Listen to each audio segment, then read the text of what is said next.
Hey guys, Adrian here, and I wanted to give you guys an overview of Apple's new iOS 4.2. So, we're taking a look at it on my iPad here, and this has recently been updated to the latest iOS 4.2. Now, I'm only going to be covering it mainly for the iPad, as I'm recording with my iPhone right now. I was thinking really, mostly for you iPhone users and iPod Touch users, it is an update, but you really don't get many new features. Everything that you get will be the same as in the iPad. So I'm just really going to show you off the iPad here because everything else is just a condensed version, obviously on a smaller screen. And most of the features that you're going to be getting on your iPad users are going to be things you might have had on iPhone and iPod Touches for a while now. But the big thing for this update, it kind of brings iOS to a unity finally. You know, iPad has been lacking in terms of update. There goes my Mac. But compared to the iPhone and iPod Touch, it has been lacking a lot of features lately. And until now, Apple released its iOS 4.2, and this kind of brings all of those devices to one same level here. So, one big feature that is finally on the iPad, multitasking. As you can see here, I can open any app. So, for example, I will open my mobile mouse app. This turns your computer, or your iPad, I should say, into a big mobile mouse for trackpad and stuff like that. Pretty useful. Now, let's say I'm running this, and I quickly want to check out, let's see, I want to open up a browser. I can switch to Atomic Web just like that. I know the screen's kind of cut off there, so tilt up to show you.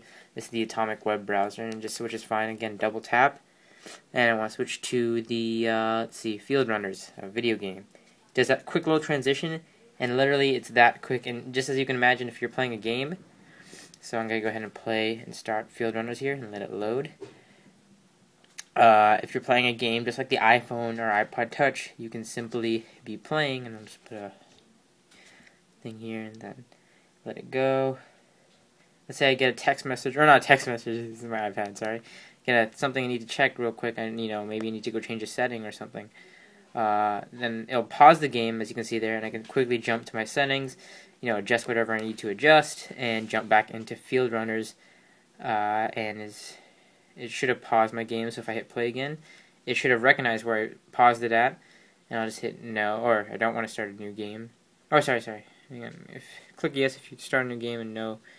Okay, so I don't want to start a new game. I want to hit resume. Sorry, there's a resume button now, so I can resume for where I last left off. Very nice, and some games won't even need a menu, like stuff like Tap Revolution, I think. Stuff like that will just bring you automatically directly into the game. But it is nice because it automatically, like I said, can multitask and switch out. Now, let me just focus back in here now on the bottom portion of the screen. As you can see there in the bottom bar, they've added that whole multitasking thing like I showed you. But not only that, bringing it back to the front down here, so trying to adjust it, sorry. On the iPad, you now have your media controls also located in the, I guess you can say, kind of like your media bar. So now you have a screen rotation lock for orientation, I should say. So if I wanted it to be orientated lock, it would be locked this way, and then when I click it off, it obviously can, go to portrait and landscape. And that is placed there because they changed the actual physical switch on the iPad, which I can focus in right there. Is right. Sorry, I'm trying to focus in more. Right there, that little switch right there. I know it's kind of hard to focus it on, but that switch is actually now a mute switch. A lot of people have actually argued against this because they actually prefer the way it was before as a screen orientation lock. But now, as you can see, once I focus back on the screen here, when I flip the switch, it's a mute switch, no longer a screen orientation lock. So, other than that, they also have something very nice here, the adjusted brightness level of your screen, and for this purpose, it's kind of down just for the recording. You can also adjust the volume within here, which is kind of, I guess nice to see if you're, playing with any music app. But then you already have the physical button up there, so I think they could have took more advantage of this space down here. Something that I like to take from the actual jailbreaking community, because this is my iPad 4.2 is already jailbroken, already was on the already on the jailbroken train as soon as it came out. I have a video for that coming out on also that'll be on youtube.com/digitaldojos if you're interested in jailbreaking your 4.2 iPad or iPhone. Anyways, I digress. There's something called SB settings, which is something very, very nice on the iPhone and iPad. Basically gives you a quick look at all your controls. And I think it would be nicer if they, instead of integrating stuff like volume, I like the brightness idea, but stuff like Wi-Fi, those type of switches, just so you can easily turn Wi-Fi on and off that quickly without having to go into settings and then going to Wi-Fi. Just making an easier task to turn Wi-Fi on and off. You can even add stuff like, even Bluetooth if you wanted. Stuff like that. Those type of switches would make it much more useful. Alright, some other things they added. They also added folders. So if I go over here and flip to here, and I have some apps open here. Let's say, as you can see there, education. I don't know if you guys can clearly read that, but sorry about that, guys. The video decided to cut off after, I guess my phone died in recording. So now it's plugged into the charger. But anyways, moving on here. Like I was talking about the folders. Now this isn't something too big. I mean, a lot of people were. I mean, I was looking forward to this. But, it's not a major feature. But, this has been on the iPhone for a while. But if you think about it, the iPad has much more screen real estate. So there's more space for your icons. But it would still be nice to organize them in a way, and folders is now back, so you can simply take a application, for example, take this drag and dictation app, you can hover it over a folder, hover it over another icon, it simply drops it in there. You can give it your own name, or you can, or it automatically assigns a name based on the apps, and then you can simply put them in there. Great way to save space and keep apps in certain categories organized. Very useful, and I know a lot of you iPhone and iPod Touch users who have used this really enjoy it. Right, so that's, nothing big, but still very nice to have on the iPad. Alright, now something else that is available from your, iPad, iPhone, or iPod Touch that I don't know if it actually, let me see, I'm not sure if it actually works through Photos, but you can actually go to a website. So let me open up a website here. Let me go to, go to a blog like Lifehacker. So let me go to Lifehacker. Sorry, I should have had this earlier. Or I guess you have to type in us.lifehacker, because otherwise it's going to redirect me to the Japanese page. But us.lifehacker.com. I know you guys can't see that, sorry. But as we let it load here, I'm going to try to focus in on this. Now you should be able to actually print, or they call AirPrint. This makes it a simple print, email, photos, web pages, and documents right from your iPhone, iPad, and iPod Touch in a few taps from viewing it on screen to holding a printed copy. There's no software download, no drivers to install, and no cables to connect. Basically, if your printer is like a wireless printer, it'll automatically detect this, and you can simply,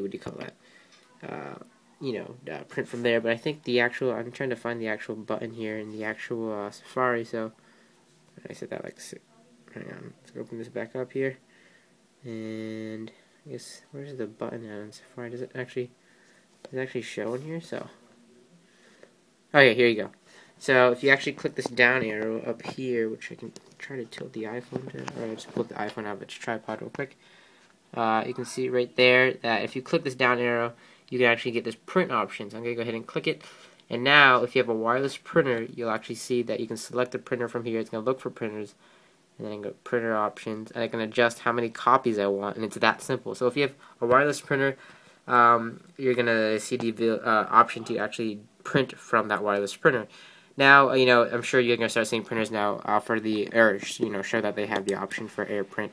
But another Air service that is available is AirPlay now.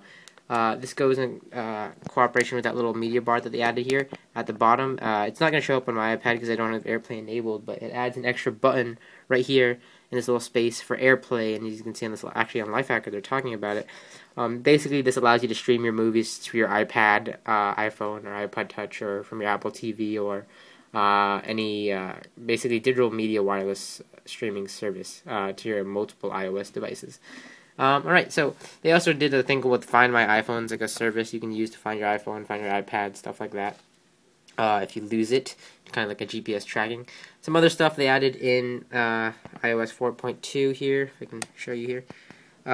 Game Center, you can add me on Game Center if you want to send me an invite, is now available for the iPad. Finally, this is something that if you're a big Game Center user, it's basically a achievement system for using your app. So now you can get achievements using your apps and compare them with friends. Fun stuff. You can actually get it on the iPad now. Finally, this expands because there's a lot of great apps on the iPad, like HD version apps, which a lot of people like to play more because you get bigger screen real estate, and the app quality is just better.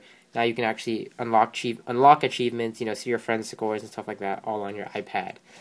Along with that, they've done iTunes TV show rentals, email. The mail app has changed.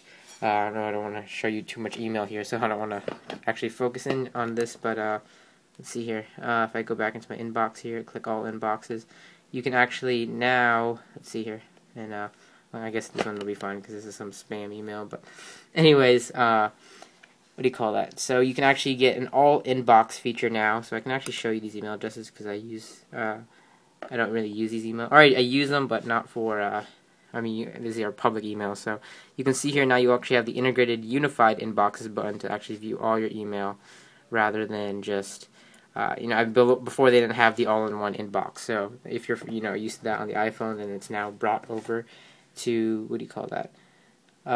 It's brought over to the iPad, and I don't know if you guys, side note, but this has been these things on Facebook. Do watch out for those. Those are those kind of things where like the spam. You can get your account hacked on Facebook. I've been getting a lot of those emails lately because that's been going around. Anyways, some other stuff. Back to Safari, you can actually find text within a web page now. So if you want to look through web pages, you can actually use the find feature if you use this little Google bar up at the top, which I'm going to show you here. So if you go up to the Google bar right there, let me go ahead and click it. You can actually look for text on the page. So I'm going to say, for example, Apple, and then on this page it's going to give you some matches right below here. Under the Google suggestions, it found the word Apple 4 times on the page and actually zooms in and shows you a highlight representation of where the Apple word is. And on the bottom it shows you, as you see there, 1 of 4 matches, and you can go between each match. So I can hit next, and it'll show me that the word Apple is also right there. Very, very nice. I dropped my microphone there. But very, very nice to jump around the pages, and actually makes it much more easier to find text on the iPad. Along with that, some other updates that they've done. They've done stuff for better notes, better keyboard and dictionary enhancements, messaging with tones, so that's for your iPhone users. You can actually get custom text message tones finally on the iPhone for multiple contacts, so you know who's texting you with a certain sound. Other than that, guys, the iPad has been really heavily updated. I'm really going to enjoy using it now. I'm going to get a lot of apps now since multitasking is available, and a lot of bug fixes and stuff like that. All the apps are finally, all the iOS devices are finally unified.